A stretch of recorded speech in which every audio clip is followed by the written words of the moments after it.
C'est bon, c'est lancé. Du coup, juste le temps que je fasse la présentation, je vous propose, ça va durer à peu près 20 minutes, une demi-heure. Vu que je suis là sur la presse, je vous propose de muter vos micros.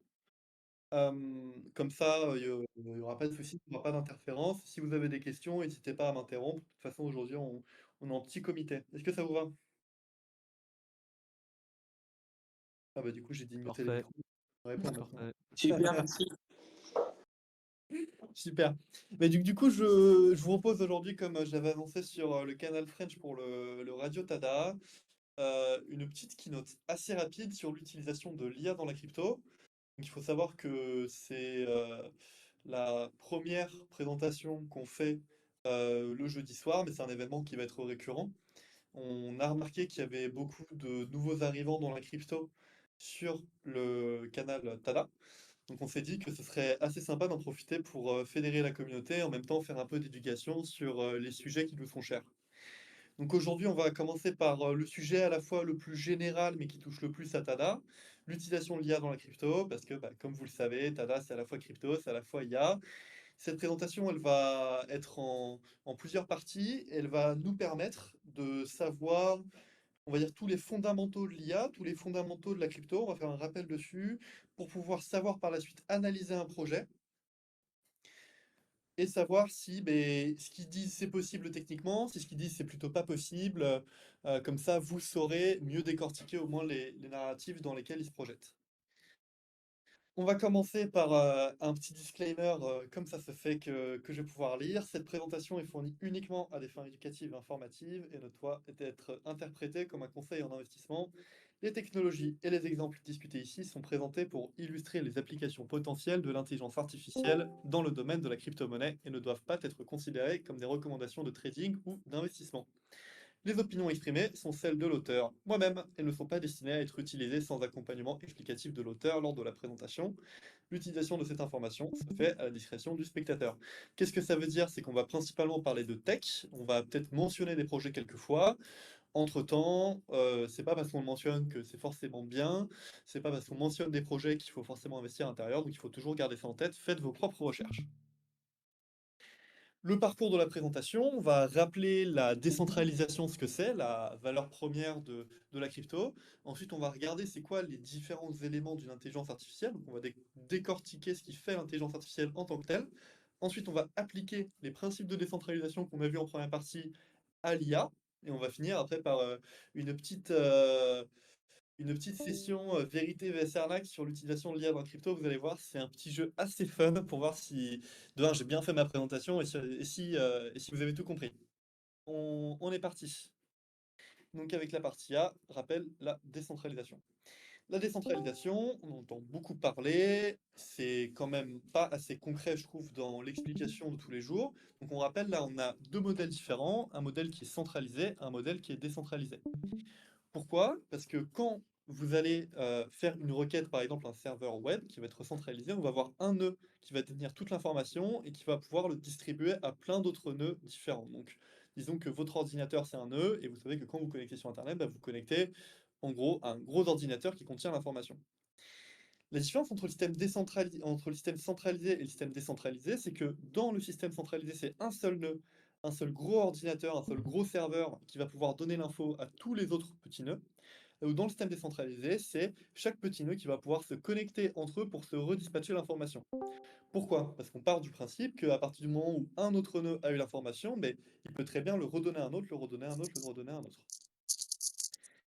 Ah, on va entendre un petit micro. Essayez bien de vous muter au cas où c'est pas le cas, à part si vous avez bien sûr des questions. Par la suite, on va voir donc plusieurs avantages et bien sûr de facto inconvénients à la décentralisation. On va commencer par les avantages, c'est que c'est un système qui est robuste. Pourquoi c'est un système qui est robuste? Parce que ici, s'il y a un seul nœud qui disparaît ici, ben, toutes les machines ne peuvent pas accéder à l'information. Là aussi, ici, disons que ce nœud-là disparaît. Ok, tous les autres sont coupés, même s'ils vont pouvoir se reconnecter par la suite. Mais en tout cas, cette partie-là, elle va rester intacte. Pourquoi c'est égalitaire? Parce que un seul nœud ici contrôle à qui il donne l'information. Imaginons qu'il y ait un petit nœud ici qui essaie de se connecter, bah, si, le gros monsieur au milieu, il dit: «Je veux pas», bon, bah, il voudra pas. Alors que dans un système décentralisé, beh, n'importe qui peut se dire: «OK, si je peux pas me connecter au gros nœud, bah, moi je peux me connecter au petit nœud ici, là, là, là, et il y en a bien un au moins qui va m'accepter». Pourquoi il est transparent? Parce que donc là, il y a qu'un seul nœud qui détient toute l'information, là où là, tous les nœuds eux-mêmes en même temps détiennent l'information. Il y a rien qui peut être, mis à l'écart. Et pourquoi c'est incensurable? Parce que s'il y a un seul nœud qui décide de censurer, beh, les autres nœuds vont le savoir parce qu'ils vont pouvoir regarder l'information des autres nœuds, des autres serveurs, pour voir si l'information, ils ont la même ou pas. Donc ça, système de la blockchain. La blockchain, la première plus-value de la blockchain qu'il faut dégager, si on vous demande à quoi ça sert la blockchain, c'est d'avoir un système qui est décentralisé, où il n'y a pas qu'un seul nœud qui est là pour contrôler l'information et qui sert à étayer l'information sur plusieurs ordinateurs différents qui pourront se connecter entre eux pour pouvoir assurer ces quatre avantages: robustesse, égalité, transparence et incensurabilité. Après, bien sûr, comme dans tout système avec tous ces grands avantages, on va avoir plusieurs inconvénients. Mais le premier, c'est que c'est lent. Là où un seul nœud peut, dispatcher l'information à plusieurs, bah, pour que l'information ici, elle circule, il faut que imaginons que ceux-là échangent l'information, il faut que ceux-là, ils soient d'accord, mais qu'ensuite que ceux-là soient d'accord et donc du coup, parce que ça fait une chaîne. Donc il faut que tous ces systèmes-là, ils soient d'accord. Ensuite, mine de rien, pour la décentralisation, on a besoin d'une masse critique, du coefficient de Nakamoto, on appelle ça. Parce que pour qu'un système soit vraiment décentralisé, eh beh, il faut quand même qu'il y ait plusieurs nœuds qui se redonnent l'information. Car ici, on voit que dans ce système décentralisé, chaque nœud euh, détient un bout de l'information, sauf qu'on sait très bien qu'on utilise la blockchain, il y a seulement quelques nœuds qui détiennent tout le bout de l'information, et et s'ils ne sont pas beaucoup, eh ben, ça fait que le système il reste centralisé un peu. Ensuite, c'est surtout un système qui est rigide, parce que comme on l'a dit, pour qu'il y ait une mise à jour du réseau, ici sur un système centralisé, il suffit que lui seul il change, alors que là, pour qu'il y ait une mise à jour du réseau, il faut que tous ces petits nœuds-là, ils soient d'accord. Sans quoi, s'ils sont pas d'accord, dans le cas de la blockchain en tout cas, ça crée un fork. Vous en avez sûrement déjà entendu parler, quand, imaginons que toute cette partie-là, elle décide d'aller choisir des règles qui sont pas les mêmes que toute cette partie-là. Par exemple, pour prendre un cas un peu plus concret, lorsqu'on a eu le passage, de Ethereum en tant que proof of work dans un proof of stake, il y a une partie des nœuds qui ont dit, «Moi, ça me va pas du tout de passer en proof of stake, donc je vais garder la blockchain Ethereum en proof of work», et il y a, disons, ces 2 nœuds-là, qui se sont dit, «Moi, je vais rester en proof, of work», et tous les autres nœuds qui ont dit: «Je veux rester en proof of stake». On va regarder maintenant, une petite crypto que vous connaissez peut-être, et regarder comment ils profitent de la décentralisation à leurs propres égards.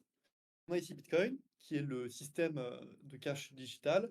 Bitcoin, il profite de la décentralisation, parce qu'il a un grand nombre de nœuds, et le principe de Bitcoin, c'est de dire: «On fait pas beaucoup de choses, mais on les fait bien». C'est-à-dire qu'on a énormément de nœuds différents, dans différents pays, organisés par différentes personnes. Tous ces nœuds qui regroupent la même information, et la décentralisation, elle est là pour permettre d'avoir un système où le seul moyen de l'utiliser, c'est de payer. On va pas regarder, la personne, d'où elle vient, ses origines pour lui ouvrir un compte. Ça va être complètement transparent, on va pas avoir d'impression monétaire, ça va être complètement, on va dire égalitaire, parce qu'on va pas regarder d'où est-ce que la personne elle vient. Il y aura tous ces avantages-là de la décentralisation. Ce qu'on va juste demander, c'est de payer le network fee, quand la personne, va utiliser le réseau. Après, on va avoir Ethereum qui se positionne lui comme un super ordinateur décentralisé. Le rôle d'un super ordinateur décentralisé, c'est de dire, au lieu d'avoir, si on revient ici, un seul nœud qui détient toute l'information, où on va dire d'autres vont pouvoir faire des calculs, et ben on va avoir plusieurs nœuds qui vont pouvoir faire les calculs pour que, mais si on n'a pas confiance en ce nœud-là, au moins on peut avoir confiance en cela, en cela, en cela, et en celui-là, ce qui veut dire que on va pouvoir exécuter une application en faisant confiance à plusieurs nœuds, en faisant confiance à tout le monde, et quand on fait confiance à personne, bah, on peut aussi faire confiance à tout le monde à la fois. Est-ce que jusque-là, vous suivez ou pas? J'ai vu quelques pings. Ouh là, je vais essayer de pas trop non plus, vous spoiler ça. J'ai vu quelques pings, je vais essayer de voir ça sur le chat, heu, hop là. Super, super. Alors je regarde, est-ce qu'on a moyen de savoir combien on est ou pas? Est-ce qu'on est pas trop? Parce que je sais qu'à partir de 25 personnes, ça peut faire mal.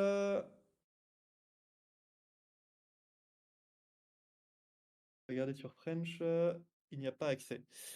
Je vous propose C'était ça ce que je craignais. On est 25. Vous voyez ici, 25 sur 25. Je vous propose un petit qu'on décale très rapidement sur le salon à bas. Je suis vraiment désolé pour cette première partie. Je pensais pas qu'on serait autant.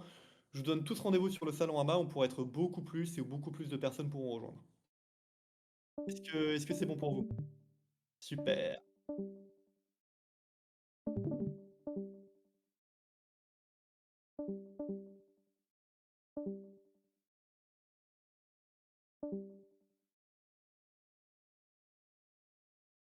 Il commence à arriver.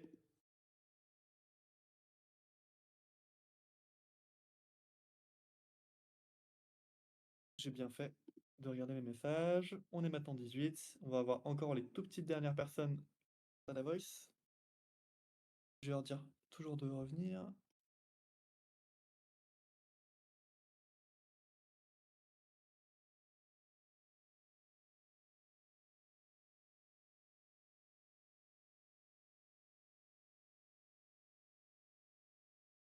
Ah, voilà. Oh là là, il y a beaucoup plus de monde. Tiens, oh là là, ça monte, ça monte.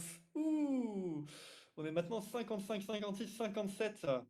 J'ai bien fait de regarder mes messages privés. Je vous remercie tous pour 58 pour nous rejoindre ce soir. On va avoir sûrement un peu de décalage dans le salon Tala Voice avec Paoli, Durki et Rokos qui sont encore sur le salon là-bas, mais je pense qu'on va pouvoir continuer cette présentation. Si vous êtes Tada Voice, je vais vous proposer de prendre la parole sur ce salon. J'aimerais au moins avoir une ou deux personnes, si possible, qui puissent qui puissent demander la parole pour qu'ils puissent modérer au cas où il va y avoir des questions dans le chat, parce que sur ce salon AMA, vous pouvez pas directement parler. Si vous pouvez me dire aussi dans le chat si vous entendez tout bien.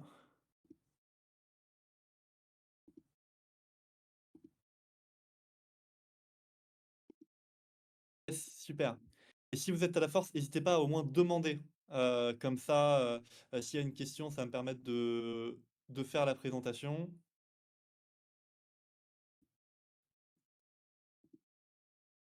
Parfait l'audio. Super. Super, super. Parfait, parfait. Hop là. Très bien. Alors, on va pouvoir continuer. Je vais pouvoir partager mon écran une nouvelle fois sur la fenêtre. Une fois que quelqu'un d'autre annule la radio, tada, effectivement. On est 60 maintenant, donc on a très très bien fait. Pour tous ceux qui nous rejoignent, on a eu une première partie assez courte, assez simple sur le rappel de la décentralisation. Si vous vous y connaissez un peu en crypto, je pense que vous n'avez rien loupé. Dans le chat, n'hésitez pas à faire des petits rappels si certains vont être un peu perdus. Je vous fais confiance pour ça. Et je pense qu'on va pouvoir aller sur la deuxième partie qui va être le vif du sujet, les différents éléments d'une IA. Bam, on repart sur la présentation. Alors, pour faire le petit rappel très très simple, on a fait un petit disclaimer. Ceci n'est pas du tout un conseil en investissement. On a regardé la décentralisation, la différence entre un système décentralisé, juste ici, un système centralisé, juste là, les avantages du système décentralisé, les inconvénients de celui-ci, et on a regardé Bitcoin, Ethereum, c'est quoi les avantages des deux d'être décentralisés. Maintenant, la partie B, les différents éléments d'une IA, d'une intelligence artificielle. Alors, je vais vous l'expliquer un peu comme j'aime. C'est-à-dire que dans une intelligence artificielle, il va y avoir trois gros segments. Le premier segment, qui est matérialisé par ce super tableau qui doit rappeler, je pense, des souvenirs pour bien beaucoup d'entre vous, c'est la formule mathématique. La formule mathématique, elle va être développée, ça va être le cœur de l'IA qui va lui permettre de comprendre, tiens, voici ce que tu dois savoir résoudre. Une intelligence artificielle, qu'est-ce que ça va faire? Ça va prendre beaucoup de données, ça va les entraîner sur cette formule mathématique grâce à des GPU, et ça va permettre de savoir qu'est-ce qui s'est passé avant, je peux prédire qu'est-ce qui s'est passé après.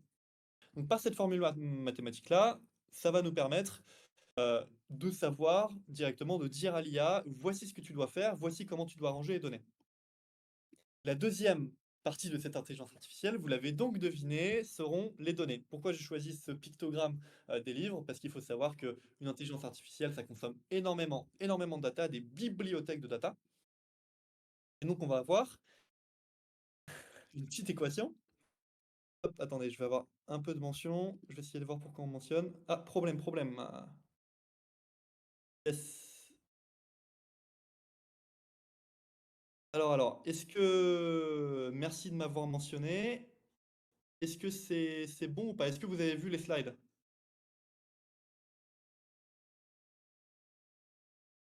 Ah non, vous n'avez pas vu les slides. Oui, oui, oui, non. Oh là là, pour certains, ça va être Discord qui va nous lâcher.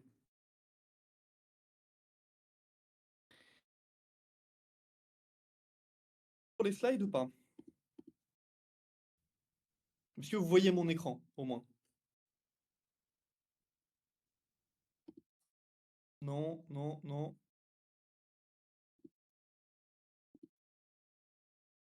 Oh là là là là. Ça va être un peu compliqué. Certains, le stream ne charge pas. Pourquoi le stream ne va pas marcher? Ça charge indéfiniment. Dans l'écran, ouais, c'est sûr. Bah écoutez, ce que je vais vous proposer. Alors, go lancer un stream Twitch. Ça va peut-être partir sur ça pour les prochains. Ce que je vais vous proposer, c'est que je vais directement vous partager le PDF. Je vais extraire le PDF, vous le partagez dans le chat ou sur le canal French. Et vous pourrez suivre, on va dire, avec moi, en même temps, pour tous ceux chez qui ça marche pas, vous pourrez suivre à travers le PDF. Est-ce que c'est quelque chose qui vous irait pour un peu ces solutions de secours? On est vraiment désolé.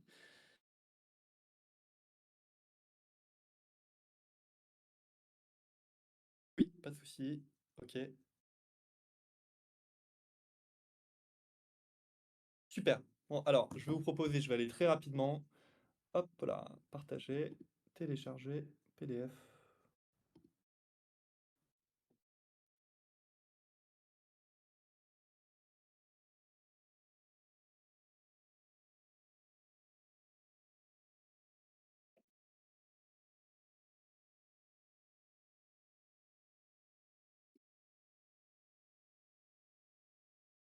Dans le bureau, l'utilisation de l'IA dans la crypto. Ce que je vous proposais, c'est que je vais le PDF. Alors, il va être un peu gros. Je vais quand même essayer de vous le mettre ici.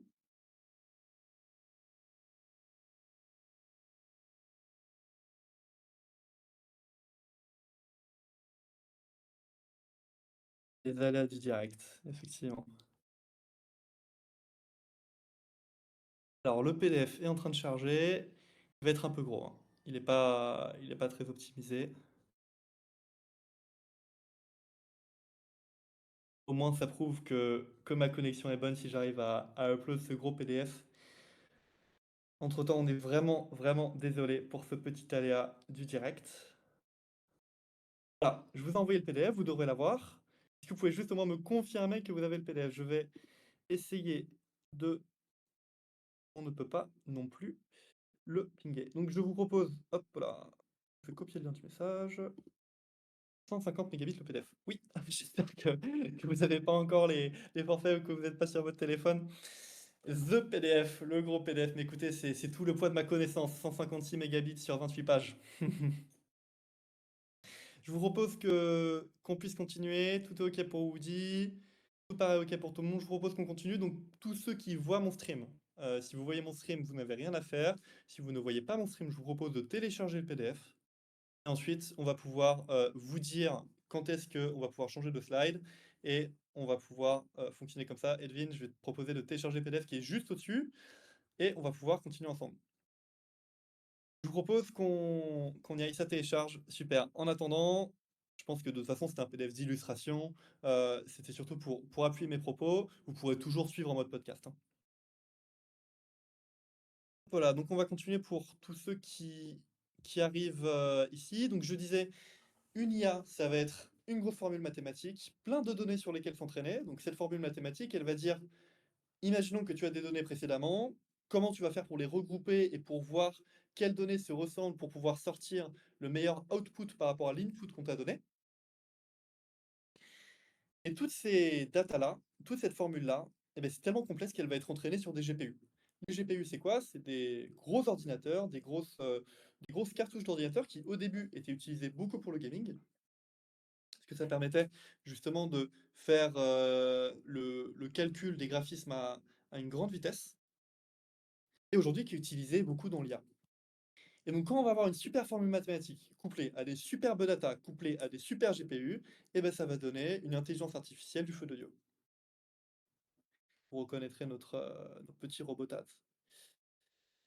Maintenant, si on applique les principes de la décentralisation à l'intelligence artificielle, on va voir notre formule mathématique. Comment ça s'aligne une formule mathématique quand elle est décentralisée? Ça s'aligne avec le modèle de l'open source. Qu'est-ce que c'est un modèle open source? C'est un modèle qui est développé et donné au monde sous une certaine licence qui permet, on va paraphraser, à n'importe qui de la réutiliser tant que la base utilisée est open source. Il faut que le contenu final soit open source et à la vue de tous, c'est disponible. Ça permet une transparence dans l'utilisation de l'intelligence artificielle.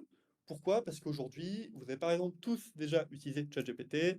Un des problèmes avec ChatGPT qu'on va avoir, c'est que il va nous sortir un résultat, mais on va jamais pouvoir. Hop là, j'ai ouvert le petit, le petit chat, je vous vois en même temps. Hem et donc du coup, on va avoir, la fin du problème de la boîte noire qui est on ne sait pas pourquoi ChatGPT nous sort telle réponse ou telle réponse. On ne sait pas vraiment ce qui se passe à l'intérieur, on ne connaît pas non plus ses biais, on ne sait pas où est-ce qu'il est bon, où est-ce qu'il est moins bon. Alors que par exemple avec des modèles comme, Llama 3 de Facebook, de Meta, excusez-moi, là on va avoir une transparence beaucoup plus accrue qui va nous permettre de beaucoup plus, faire confiance à ce modèle-là. De plus, l'open source, c'est un autre avantage qui est que ça permet à n'importe qui de modifier le modèle tant que par la suite il va rester open source, s'il n'y a pas eu de contributions vraiment majeures qui ont été réalisées. Et donc ça permet d'avancer euh, l'art l'art du codage, le state of the art de tout ce qui est intelligence artificielle. Ensuite, on va voir la decentralized data. Ça, je pense que si vous êtes sur ce serveur Discord, vous êtes assez au courant. Donc on a changé de slide, maintenant on est sur le DE data avec le petit livre. Decentralized data, c'est quoi? Ça va être la traçabilité dans l'usage des données. Ça veut dire que on va avoir une plateforme qui va fonctionner sur la blockchain. Là, vous avez reconnu, je suis en train de vous pitcher Tada. Ça va être une plateforme disponible sur la blockchain où plusieurs personnes vont pouvoir produire de la donnée qui va pouvoir être tracée de manière complètement transparente à plusieurs entreprises qui ont besoin de données, qui vont pouvoir vérifier que cette donnée a été produite et vérifiée de manière complètement transparente. Je vous remercie beaucoup dans le chat pour tous ceux qui font le support.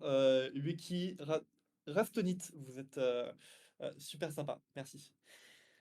Donc, la decentralized data, je ne vais pas non plus vous en faire tout un plat, mais c'est aussi super important pour permettre la traçabilité dans l'usage des données, qui vont avoir des nouveaux cas d'usage. On peut par exemple penser à pouvoir rémunérer une personne si sa donnée a été utilisée, mais aussi une transparence directement dans la production de la donnée, dans la vérification de la donnée, qui va permettre aux entreprises de beaucoup plus faire confiance à ces modèles de données qui ont été générés par cette plateforme. On change de slide. Ensuite, on va avoir les GPU appliqués à la décentralisation. Ça va devenir le DePIN, Decentralized Physical Infrastructure Network. Si vous avez suivi les différentes articles de Tada sur Twitter, sur Medium, vous savez ce que c'est le DePIN.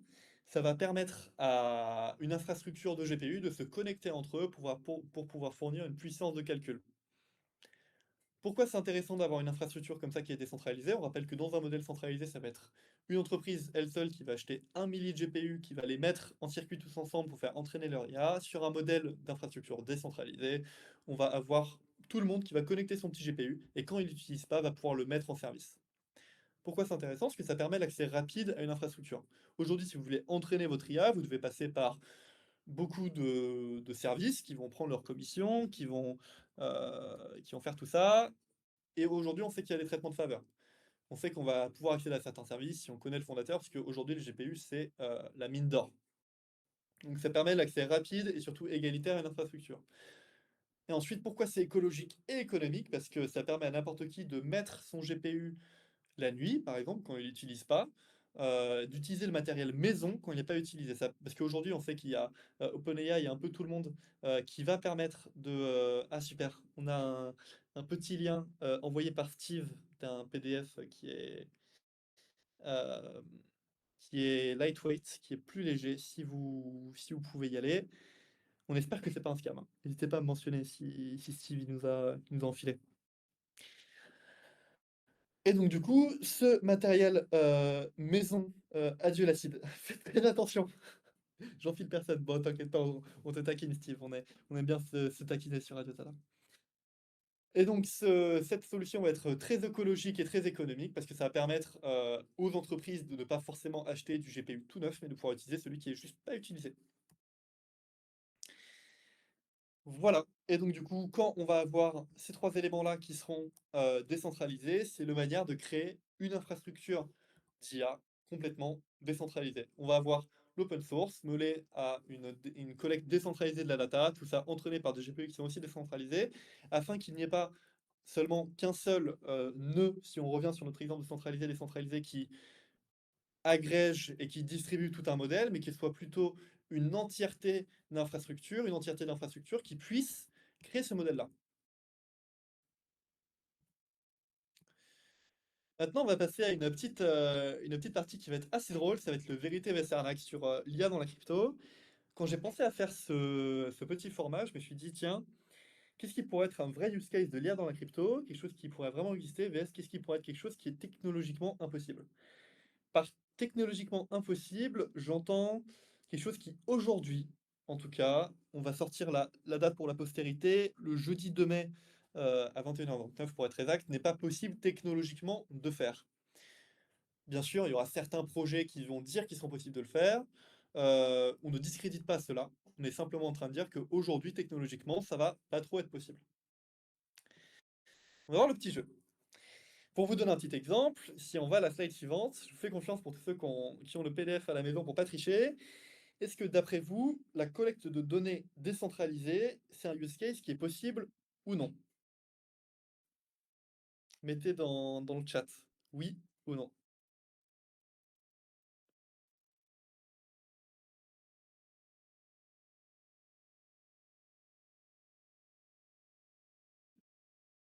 Alors, il y a Woody et Becky qui n'ont pas compris la question. L'idée, c'est de dire, est-ce que collecter de la donnée de manière décentralisée, est-ce que c'est possible ou non? Est-ce que c'est un vrai use case?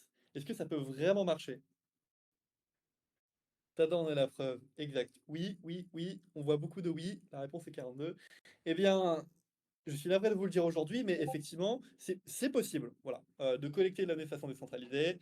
C'est à là, et ça existe. Maintenant, on va regarder, est-ce que c'est possible, d'après vous, de pouvoir utiliser ChatGPT sur la blockchain? Je parle bien d'utiliser ChatGPT, c'est-à-dire que, imaginons qu'une entreprise demain dise, quand je dis ChatGPT, bien sûr, je parle juste d'un modèle d'intelligence artificielle.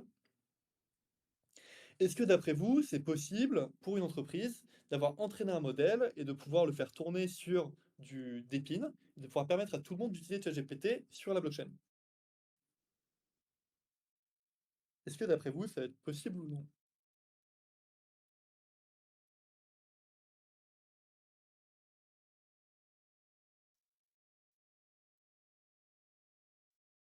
Alors oui, non, non, plus tard, pas encore.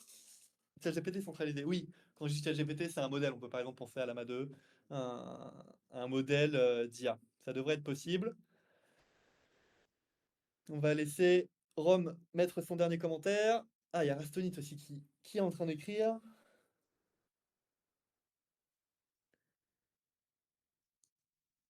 Si open source, ok, bien sûr. Oui, effectivement, le chat GPT, j'aurais dit non, mais j'ai les slides. Super, merci beaucoup Rastonit. Effectivement, l'utilisation de ChatGPT, on parle bien d'utilisation, c'est-à-dire que si le modèle est déjà créé, enfin ChatGPT, j'aurais dû changer d'un modèle d'IA, si le modèle de l'IA est déjà créé, déjà entraîné, alors on peut très bien le faire tourner seulement sur une machine décentralisée, sur un des pins, pour permettre à n'importe qui de utiliser la puissance du processeur pour pouvoir avoir déjà un résultat. À quoi ça va servir maintenant, l'utilisation de ChatGPT on-chain? On peut se dire que, bah, tiens, robustesse, est-ce qu'on en a vraiment besoin? Quel use case de la décentralisation pourrait être apporté à ça? Eh bien, on peut penser aujourd'hui, par exemple, de dire, quand vous utilisez ChatGPT, êtes-vous sûr qu'il n'y a pas un traitement de faveur? Quand vous utilisez ChatGPT, êtes-vous sûr que c'est bien le bon modèle qui est mis en place? Et quand vous utilisez un modèle, est-ce que vous êtes sûr aussi que bah, il a été, qui répond à tout le monde dans les règles de l'art et que sa réponse n'a pas été interceptée? Ou même dans le cas d'utilisation dans la blockchain, ça va permettre à des, on va dire, des modèles d'IA de pouvoir se développer directement sur la blockchain, de pouvoir interagir avec des smart contracts et de pouvoir dire directement sur la blockchain, est-ce que oui ou non, la réponse qui a été donnée par ChatGPT, elle est vraie ou non? S'il est bridé ou pas, tu veux dire. Elvin, je prends ta question. Alors, on peut toujours avoir le modèle qui est bridé, mais au moins, on va pouvoir savoir c'est quoi ses limitations. Que les données ne sont pas orientées. Exact. Au moins pas orientées pour nous-mêmes. Parce qu'aujourd'hui, j'utilise ChatGPT, mais peut-être pas. Parce que je suis en France, qu'il sait que j'ai mon âge et que, voilà, peut-être qu'il va me brider moi-même. Au moins sur la blockchain, je vais pouvoir savoir vraiment qu'est-ce qui va se passer à l'intérieur, cette transparence pour savoir si, bah, oui ou non, il se paye ma tête ou non.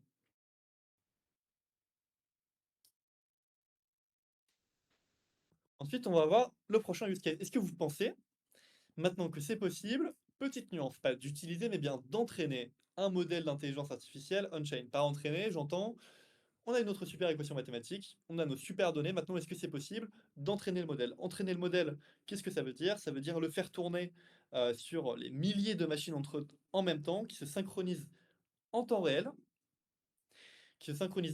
pour pouvoir fournir ces modèles. Est-ce que d'après vous, ça va être possible ou non?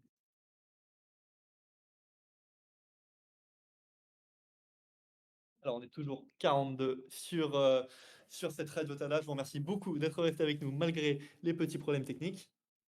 Et n'hésitez pas tous à dire dans le chat votre réponse. Plus on est de fous, plus on rit. Le prochain qui dit 42, je vais juste le bannir, hein. Attention les cornes. Hop, hop, hop, hop, hop, on joue avec le feu. 43, 43. Non, non, non, non, non, il faut. Oh là là là là là là là là.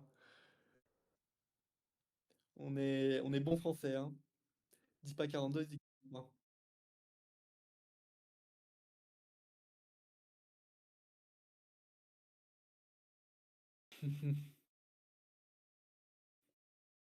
Into you, cette blague restera dans les archives. Entraînement de ChatGPT on-chain, est-ce que c'est possible? La réponse est non. Pourquoi maintenant ça ne va pas être possible, du moins technologiquement, du moins aujourd'hui de façon réellement décentralisée? Ça va pas être possible parce que on a vu que une blockchain est forcément lente, une blockchain met du temps à se synchroniser à travers tous ses nœuds, parce que plus il y a de nœuds, mais plus il va falloir de temps pour tout synchroniser. Si vous êtes, imaginons que vous êtes 10 amis dans une pièce, si vous pouvez, imaginons que le premier ami, Cédric, nous donne une information, on va pouvoir rapidement la diffuser aux 10 autres. Par contre, maintenant, on va être 100 000 personnes à l'échelle d'un pays, ça va être un peu compliqué. Maintenant, on va être 3 milliards, ça va être encore un peu plus compliqué.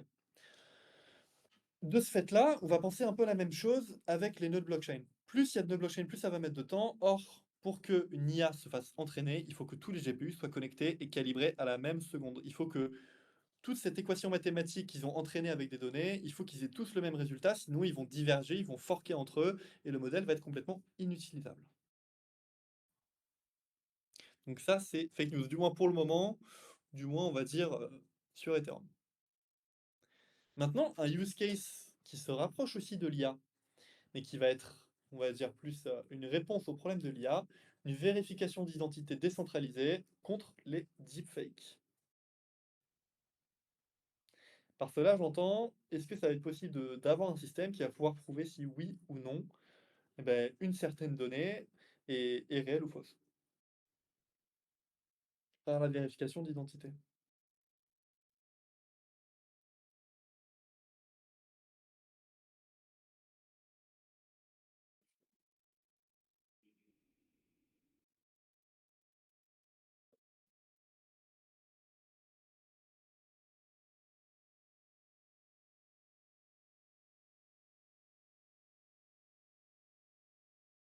Je regarde. Pour répondre, je fais juste le SAV dans mes messages privés. Certaines personnes ne trouvent pas le.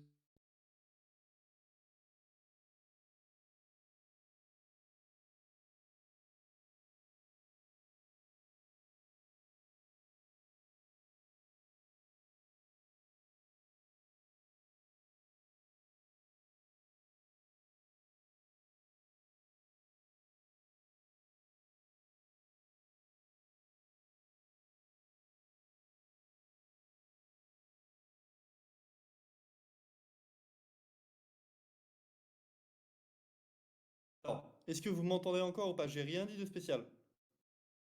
Juste que j'ai fait l'erreur de me connecter avec mon téléphone. Hop là, oui, c'est bon, on m'entend, on m'entend, on m'entend. Super. Alors maintenant.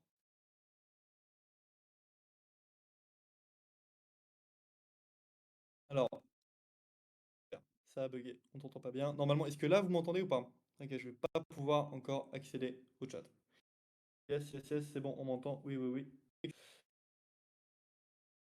Entre-temps, hop, ça a coupé mon partage que je vais pouvoir redémarrer juste ici. Partager. La vérification de l'identité décentralisée face au deepfake. Est-ce que ça va être vrai ou faux d'après vous? Ah, une erreur est survenue maintenant sur mon canevas. C'est bon. Eh bien, ça va être vrai. Comment on va faire? On va pouvoir avoir un système qui va pouvoir, on va dire, vérifier l'identité. Aujourd'hui, on en a beaucoup. Je pense notamment au, pas au Gitcoin Passport, mais on va avoir beaucoup de solutions comme Human ou des entreprises comme celle-ci qui vont pouvoir, grâce à la blockchain, vérifier l'identité euh, de chacun. Et ensuite, cette personne-là, grâce à son identité vérifiée de manière décentralisée, pourra dire si oui ou non telle vidéo lui appartient bien ou non en signant cryptographiquement sur son wallet la vidéo. C'est-à-dire qu'on sait qu'aujourd'hui, chaque personne détient un wallet qui lui est unique, qui lui est véritable. Et si une personne détient, si moi, disons aujourd'hui que j'ai vérifié mon identité on-chain, qu'on voit que mais je m'appelle bien Oscar Meret, oups, je me suis dox, malheureusement. Je m'appelle bien Oscar Meret et que j'ai ce NFT qui dit que je m'appelle Oscar Meret, et que par la suite, que je vais voir une vidéo et que je signe avec mon wallet à moi et que je dis oui, cette vidéo c'est bien moi, qui est dit c'est moi qui suis dedans, et bien ça va permettre de faire une vérification d'identité centralisée contre les deepfakes. Maintenant, on va avoir un autre use case qui se rapproche encore de l'IA, connecter l'IoT, frigo, micro-ondes, toutes les Internet of Things sur Ethereum en direct. Donc les mots-clés sont bien Ethereum et les mots-clés sont bien en direct. Est-ce que d'après vous, ça va être possible ou non? On va dire pour tous les use cases qui vont être vouloir. Je connais même pas de use case de cette technologie-là, de vouloir connecter l'IoT. Ça va peut-être vous permettre de mieux savoir la réponse par la suite. Eh bien, ça va pas être possible. Pourquoi? Parce que comme je l'ai dit juste avant, Ethereum en direct, tin, ça marche pas. C'est un oxymore.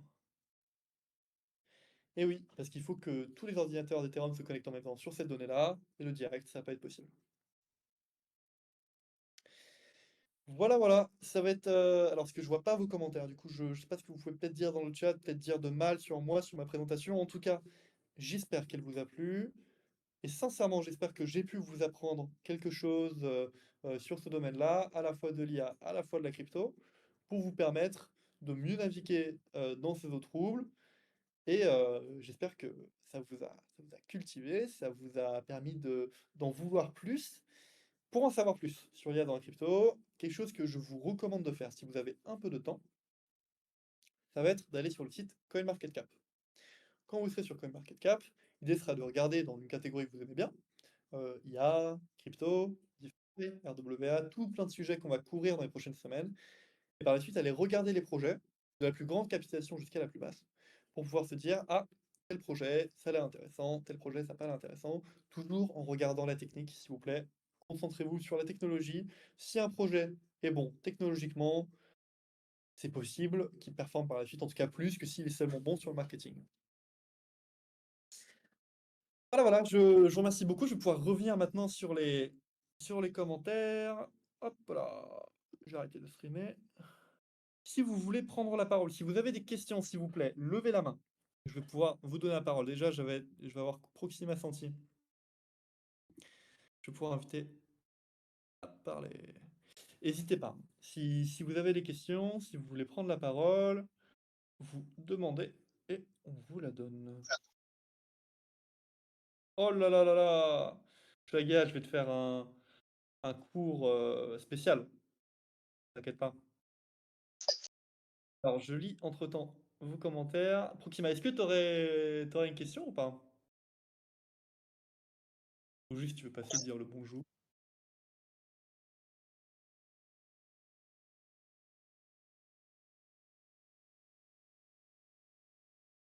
Yes, vas-y, tu vas pouvoir poser ta question.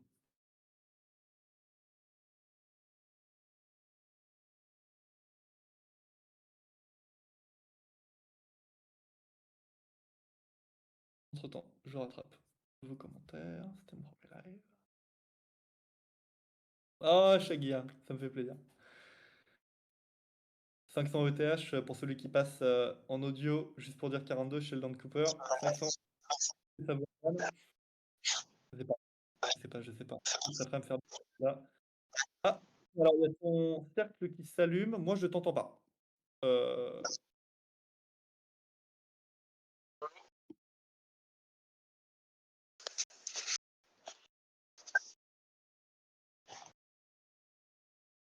Alors, est-ce que tu peux reparler peut-être? Alors, est-ce que dans le chat vous entendez Proxima ou c'est juste moi?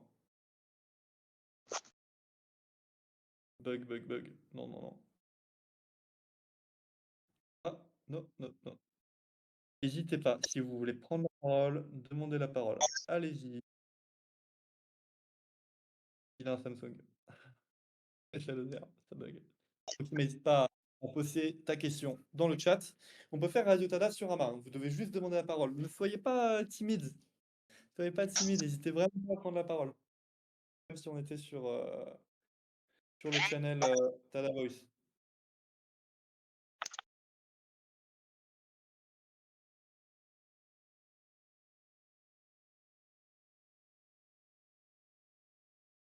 Hop là. Alors, Polo, je vais te donner la parole.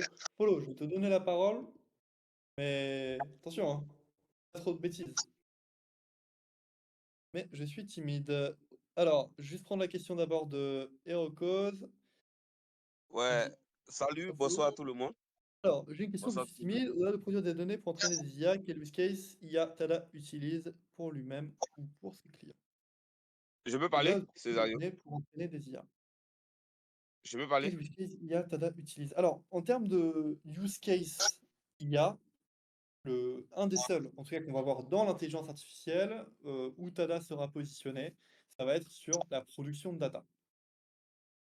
Pourquoi? Parce que Tada, au fond, c'est une application de microtasking, de crowdsourcing, qui va permettre à n'importe qui, on va dire n'importe quel client, une fois qu'il est validé par Tada, de pouvoir rentrer sur le réseau, acheter des tokens ou nous donner des dollars pour qu'on achète des tokens et par la suite, on puisse eh bien, fournir ces tokens-là à une communauté qui va pouvoir faire des tâches. Donc, dans le use case de l'IA, on va pouvoir ni être scientifique pour faire les formules, on n'aura pas non plus le GPU, donc on va rester dans l'IA.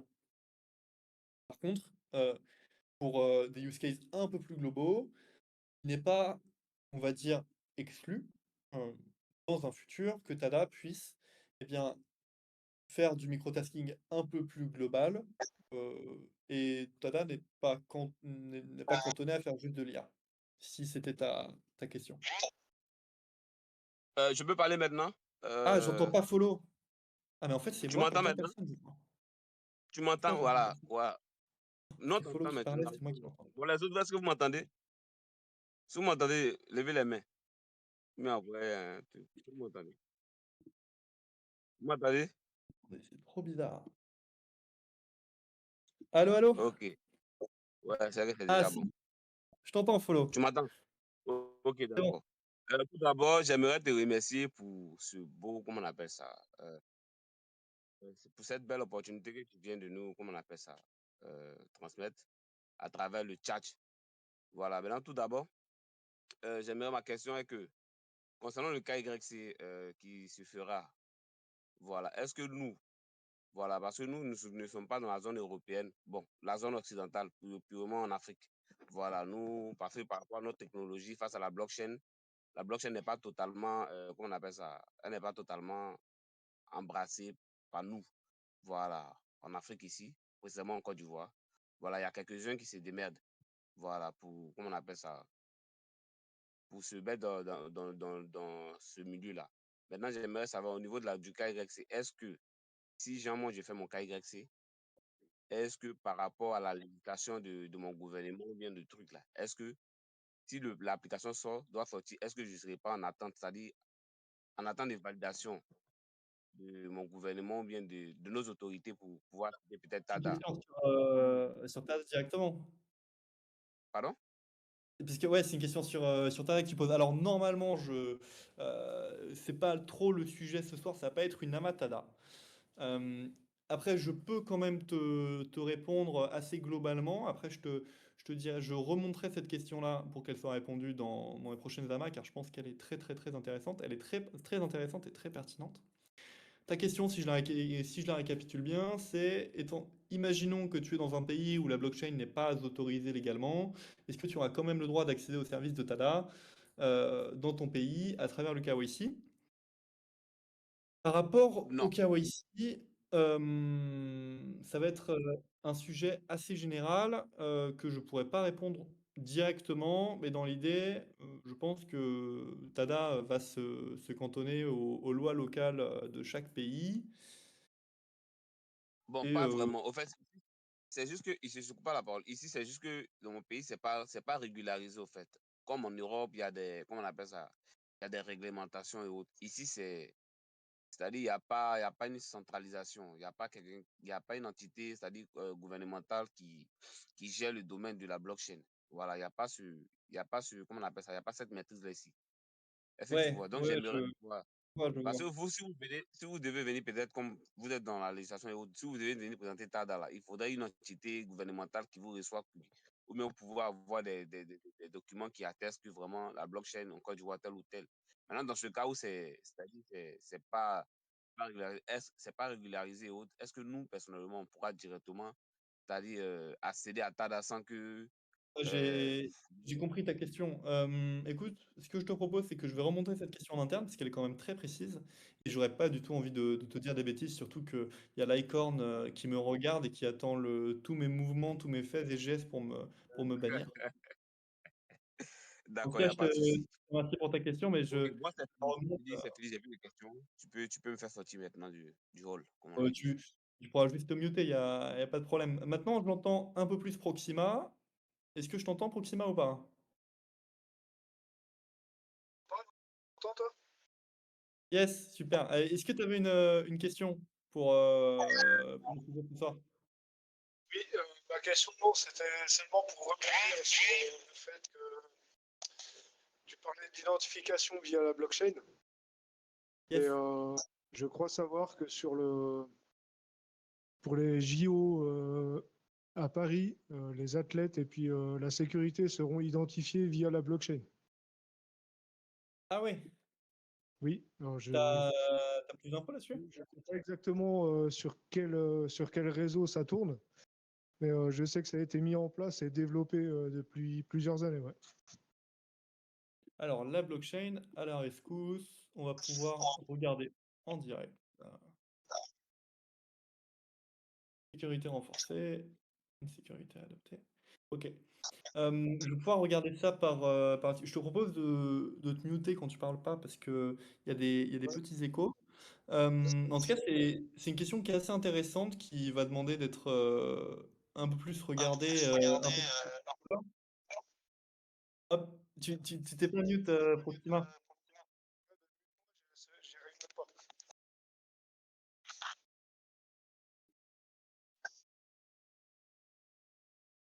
Hop là.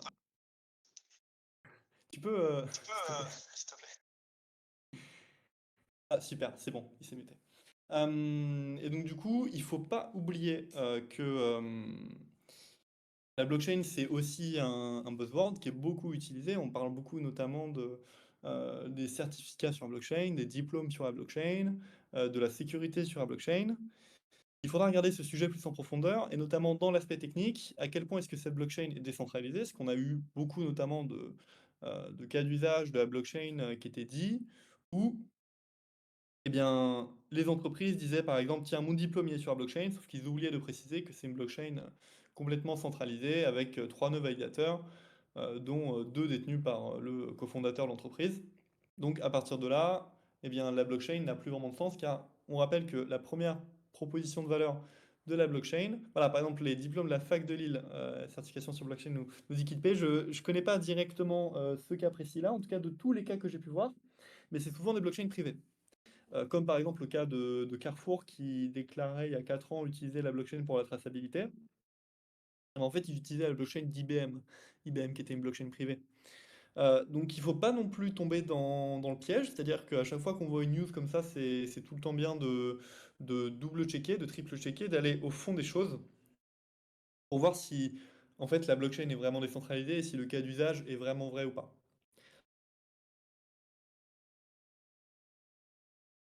Entre-temps, je vais regarder ça, la blockchain aux Jeux Olympiques de Paris 2024.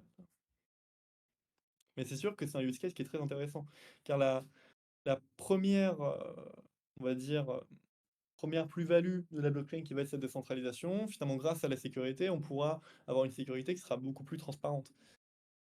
Ah, c'est bien une startup. Et ben, généralement, je me dis, après, il faut garder en tête, est-ce que les systèmes aujourd'hui centralisés auraient un intérêt à sortir un système complètement décentralisé? Hello Capeux. Est-ce que système centralisé aurait l'envie de sortir un système complètement décentralisé? Dans le long terme, oui, parce qu'imaginons que maintenant il y a des diplômes blockchainisés, ben, sur mon LinkedIn, je vais simplement mettre le hash de vérification dans la blockchain qui va pouvoir valider que je suis bien allé à telle année dans telle école. Donc ça va être super pour les futurs employeurs, ça va être super pour tout le monde, sauf pour l'école elle-même, qui, imaginons, demain, elle se fait hacker, il y a 10 000 diplômes qui sortent de nulle part, voilà, ça devient un peu touchy. De même pour les banques centrales, les monnaies de banque centrale, j'avais assisté à une présentation, réalisé même une présentation par la suite, avec une dame qui avait travaillé sur le projet de monnaie numérique de banque centrale, qui nous disait que les banques centrales ne voudront pas forcément se connecter aux plateformes décentralisées, parce que, eh bien, il y a un grand souci qui est que si demain, enfin ça reste toujours du numérique, si ça se fait hacker, et que les banques centrales, elles proposent de l'échange un pour un sur des millions, si ça se fait hacker, bah, c'est très très très complexe. Parce que ça va être de l'argent qui va être directement renversé dans la société en général. Donc, en soi, les banques centrales, elles auraient une petite amabilité à aller sur des systèmes décentralisés, mais quand même, le plus gros risque, c'est pas qu'elles-mêmes, elles ne veulent pas parce qu'elles sont trop méchantes, mais surtout, il y a un risque de sécurité. Polo, tu avais une petite question sur ça, non? Oui, justement. Voilà, moi j'aimerais savoir, c'est-à-dire concernant c'est-à-dire la monnaie MNBC, voilà, monnaie numérique de la banque, c'est ça, non? Yes, MNBC, c'est monnaie voilà, numérique de banque centrale, là. banque centrale, voilà, justement. C'est-à-dire que moi, personnellement, voilà, c'est pas une histoire de théorie du complot. Allô? Voilà, Ouais. Ouais, ouais, c'est ouais. pas pour théorie de complot. Personnellement, pour moi, je trouve ça nocif. Pourquoi? Parce que ça, non seulement ça viole les lois et les règles de, comment on appelle ça, de la crypto-monnaie en général, de la blockchain en général. Voilà. Parce que à la base, c'est fait pour la décentralisation, pour la liberté. Ça, c'est un autre point. Maintenant, supposons que moi, j'ai de l'argent, peut-être en banque, et demain, j'ai peut-être affaire à une entité. Voilà, que ce soit politique ou bien peut-être à tous les niveaux. Voilà. Il y aura forcément une histoire de censure. C'est-à-dire que mon argent, je ne pourrais pas, comment on appelle ça? On pourra geler mon L'utiliser comme argent tu veux. via. Vous dites? Tu disais que Ça, tu peux pas utiliser l'argent comme tu veux. voilà, tu ne pourras pas utiliser l'argent que tu veux et ton argent sera purement trafiqué. Que tu pourras, tout ce que tu vas faire, voilà, ça sera vu de tous. Voilà. Ouais. Et le pire, c'est qu'on saura qui fait, qui fait quoi. Voilà. Qui Je dit sais pas quoi si vous comment? voyez. Ouais, c'est un point intéressant que tu soulèves. Alors, il y a déjà des travaux qui ont été faits sur les MNBC depuis quelques années. Hop, Lycorn, je vais t'inviter aussi à prendre la parole par la suite. Il y a déjà des travaux qui ont été faits depuis quelques années sur la MNBC. Ça avance doucement mais sûrement, quoique la Banque Centrale Européenne le dise. En tout cas, ça avance. Il y a une volonté d'avoir une monnaie qui est programmable. Après, c'est sûr que rien n'est officiel. On peut en penser ce qu'on veut. Moi aussi, je veux avoir mon avis qui sera plus ou moins politique. Entre-temps, c'est vrai que il y a ce besoin-là d'avoir une monnaie programmable, même dans le pire des cas, on va dire envisageable, d'avoir une monnaie qui peut avoir une date de péremption. Ça, c'est sûr que au revoir Thio, merci d'être passé. C'est sûr que dans ce cas-là, ça pourrait être perçu comme une atteinte aux droits fondamentaux, mais voilà, il faut ça encore si ça se met en place, bien sûr. Hello Lycorn. Bonsoir à toutes, bonsoir à tous. J'espère que tout le monde va bien. Euh, Super. J'avais une petite question, moi, c'est plus concernant justement l'IA et la blockchain. On va un peu recentrer un peu le débat qu'on a depuis tout à l'heure. En fait, moi, je me pose la question, c'est comment l'intégration en fait de l'IA dans la blockchain, en fait, ça pourrait renforcer la sécurité et l'efficacité des transactions. Alors, ça va être un sujet C'est assez intéressant. Attends, je vais juste CTRL-C, CTRL-V, j'allais sur le SAV en même temps pour une membre qui ne trouve pas du tout le salon AMA. Il faut cliquer sur AMA. Ah, peut-être qu'elle n'a pas le rôle. Hop, j'arrive tout de suite. Hop, team member, verified. Alors, j'arrive tout de suite. Team member. Je viens en avoir. On dit bonjour à Bush sur le chat. Donc ta question c'était comment est-ce que l'IA peut aider les blockchains à se sécuriser? oui, c'est ça, exactement. Alors, ça va être une question, je m'y suis penché cet après-midi pour écrire un article avec ça sur Tada, que j'ai abandonné, on va dire, l'écriture juste après avoir lu quelques articles. Parce que ça va être un sujet que je pense assez touchy, c'est pour ça aussi que je ne l'ai pas mis sur les use cases. Parce que bien que l'IA peut permettre des enjeux de cybersécurité, c'est-à-dire qu'on va pouvoir avoir, on va dire, avoir la data qui va dire, OK, dans tel cas, ça s'est fait hacker, bah, si tel cas se présente, bah, ça veut dire que c'est un hack, par exemple. On va avoir ces données-là. Après, dans le système de la blockchain, pour moi, il faut bien distinguer ce qui est on-chain et off-chain. C'est-à-dire qu'aujourd'hui, on a déjà des mécanismes de sécurité qui sont off-chain, c'est-à-dire qui ne sont pas directement implémentés dans la blockchain, qui utilisent l'intelligence artificielle. Qui vont pouvoir dire, par exemple, très bien, si le cours de tel crypto... alors, Bush, je vais t'inviter à prendre la parole. Après, donc c'est seulement ça les questions, sinon il faut se noter. Donc ça va être... ça va être off-chain, donc pas sur la blockchain.